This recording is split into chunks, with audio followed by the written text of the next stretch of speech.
మహారాష్ట్రలో ఒక విలేజ్ ఉంది. ఆ విలేజ్‌కి పండ్ల గ్రామం అనే పేరు వచ్చింది. ఎందుకంటే పండ్ల తోటలను పెంచి సంవత్సరానికి 50,00,00,000 రూపాయలకు పైగా ఆదాయాన్ని పొందుతున్నారు ఆ ఊర్లో ఉన్నటువంటి గ్రామస్తులు. ఒకప్పుడు ఆ ఊర్లో ఉండే మగపిల్లలకి ఆడపిల్లల్ని ఇవ్వాలంటేనే బాగా సంకోచించేవాళ్ళు. అలాంటి వాళ్ళు ఇప్పుడు పిలిచి మరీ పిల్లల్ని ఇస్తున్నారంట.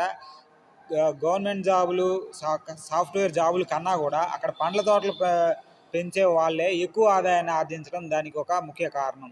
అదొచ్చేసరికి మహారాష్ట్రలోని దమల్వాడి అనే విలేజ్. చుట్టూ కొండలు వాతావరణం ఉండేది.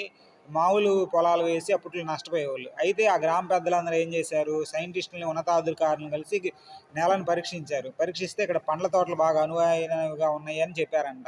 వెంటనే కొంతమంది ధైర్యం చేసి పండ్ల తోటలు పెంచగా విపరీతమైన లాభాలు ఆర్జించడంతో మిగతా వాళ్ళు కూడా పండ్ల తోటల వైపు మొగ్గు చూపించారు. ప్లేస్ లేని వాళ్ళు కూడా కాలువలు మిగతా వాటి చోట పండ్లను పెంచి విపరీతంగా ఆదాయాన్ని